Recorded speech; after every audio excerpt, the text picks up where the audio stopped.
आज के मुख्य समाचार।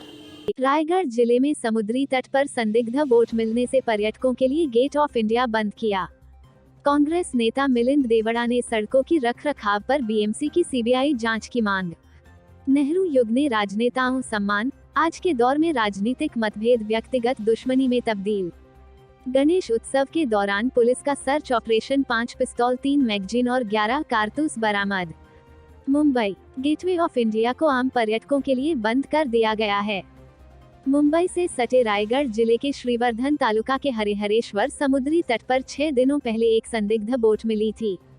इस बोट में कुछ हथियार भी पाए गए थे।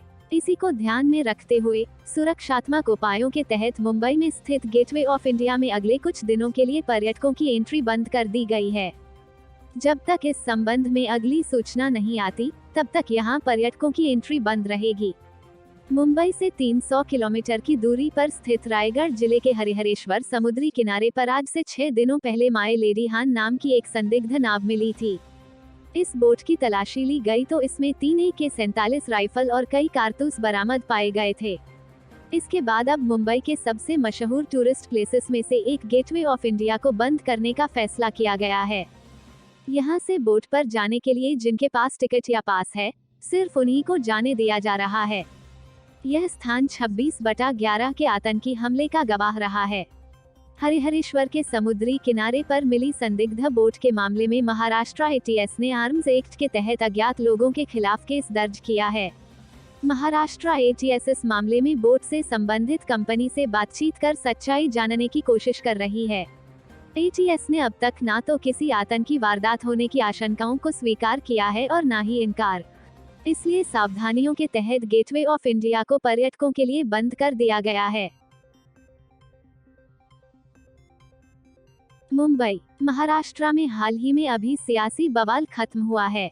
इसी बीच कांग्रेस नेता एवं लोकसभा के पूर्व सदस्य मिलिंद देवड़ा ने 2017 से 2022 के बीच सड़कों के रखरखाव पर बीएमसी द्वारा खर्च किए गए 12,000 करोड़ रुपए के संबंध में केंद्रीय सीबीआई से जांच कराने की मांग की है। उन्होंने कहा कि यह राशि एनएचएआई के वार्षिक बजट का 10% है। साथ ही उन्होंने कहा कि मुंबई के लोग यह जानने के हकदार हैं कि देश के सबसे अमीर नगर निकाय को कौन लूट रहा है। देवड़ा ने बुधवार को ट्वीट किया, 2017-22 के बीच बीएमसी ने मुंबई की सड़कों पर 12,000 करोड़ रुपए खर्च किए, जो कि एनएचएआई के वार्षिक बजट का 10% है। मुंबई कर हर साल गड्ढों को भरते हैं और वे यह जानने के हकदार हैं कि भारत के सबसे अमीर नगर निकाय को कौन लूट रहा है।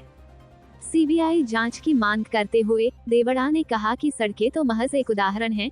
बीएमसी ने गड्ढों को भरने के लिए कोल्ड मिक्स के इस्तेमाल समेत सड़क रखरखाव पर प्रति वर्ष 45 करोड़ रुपए यानी 5 वर्षों में 225 करोड़ रुपए अतिरिक्त खर्च किए हैं।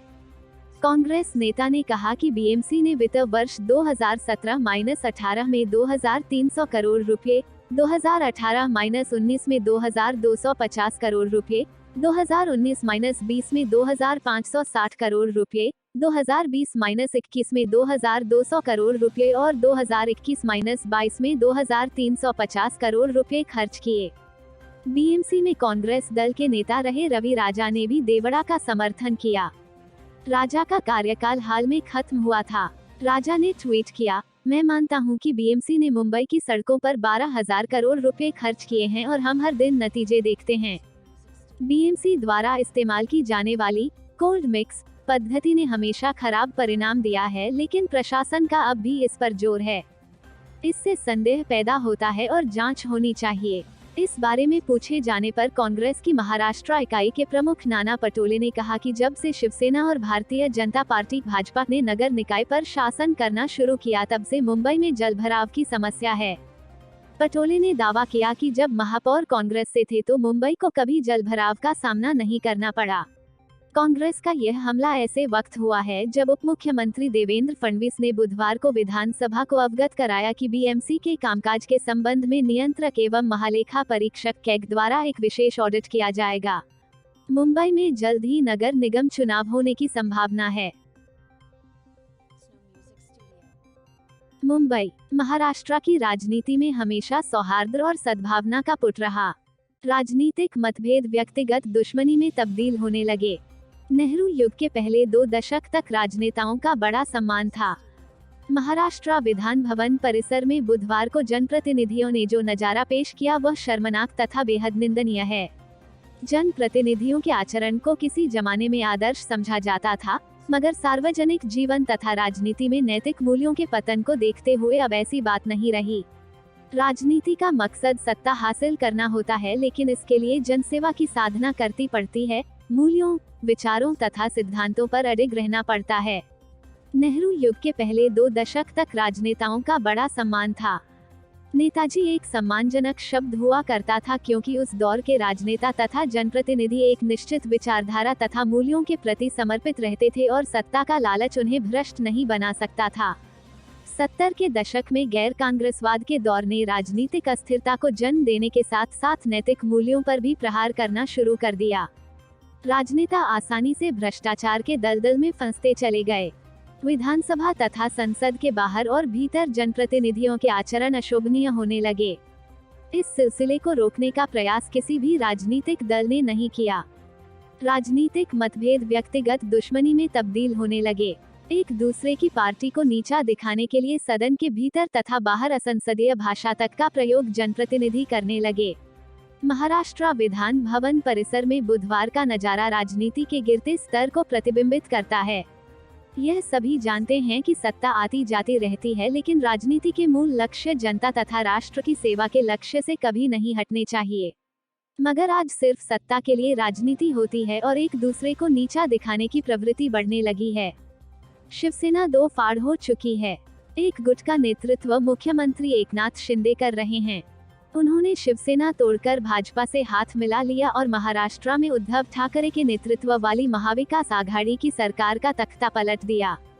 अब वो सत्ता में हैं और गरीब आदमी तथा राज्य के सर्वांगीण विकास की दिशा में काम करने का वादा कर रहे हैं, लेकिन बुधवार की घटना से लगता है कि सत्ता हासिल करने की खुशी तथा सत्ता खोने का दुख विद्रूप होने लगा है। शिंदे सरकार पर विभिन्न मोर्चों पर असफलता के आरोप लगाकर नारेबाजी करना तो ठीक है, पिछली सरकार पर भी इसी तरह के आरोप मढ़कर नारों से जवाबी हमला भी ठीक है, लेकिन आपस में गुत्था हो जाना बेहद अफसोसजनक है। तमिलनाडु और उत्तर प्रदेश में राजनीतिक प्रतिद्वंद्विता को व्यक्तिगत दुश्मनी में बदलते हुए देश ने देखा है।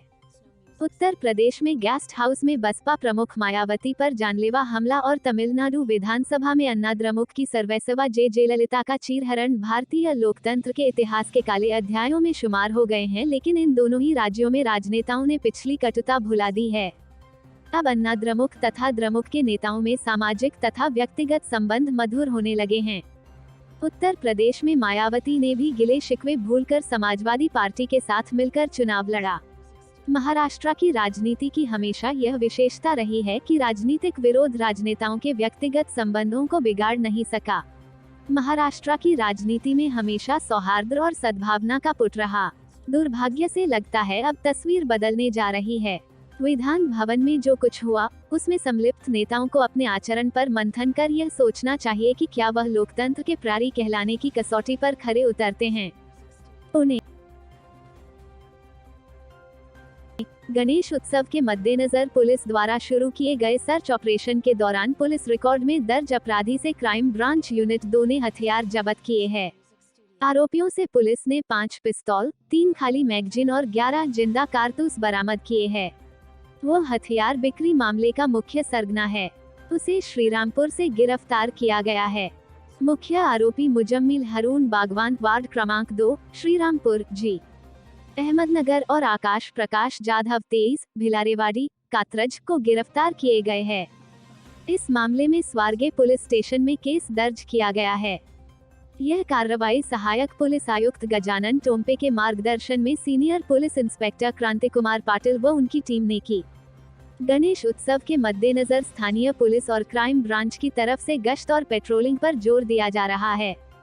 इस बीच यूनिट 2 के पुलिस इंस्पेक्टर क्रांति कुमार पाटिल और उनकी टीम को गुप्त जानकारी मिली कि दूसरे राज्यों से बड़ी संख्या में पिस्तौल बिक्री के लिए एक व्यक्ति ला रहा है। इसके अनुसार आकाश प्रकाश जाधव को पकड़ा गया। उसके पास एक पिस्तौल मिला, जबकि एक खाली मैगजीन और एक जिंदा कारतूस भी मिला। उससे सख्ती से पूछताछ करने के उसने बताया कि श्रीरामपुर के मुजम्मिल ने उसे पिस्तौल दिया है। टीम ने मुज्जमिल की जानकारी निकालकर श्रीरामपुर पहुंची। वहां से उसे गिरफ्तार किया। उसके पास से 4 पिस्तौल, 2 मैगजीन और 10 जिंदा कारतूस मिला। जांच में पता चला कि मुज्जमिल पर हत्या और हथियार खरीद बिक्री और पास रखने का केस दर्ज है। इसके मलाड पूर्व स्थित मेटल हाउस बिल्डिंग में सावन महीने की 13 के दिन मणिबेन गोविंद प्रजापति के घर पर पार्थिव शिवलिंग की स्थापना की गई और 56 भोग लगाया गया। इस कार्यक्रम को सफल बनाने के लिए आद्या शक्ति मंडल, राधा कृष्ण मंडल और श्रवण भैया के परिवार का विशेष सहयोग दिया। Bureau report, Mumbai.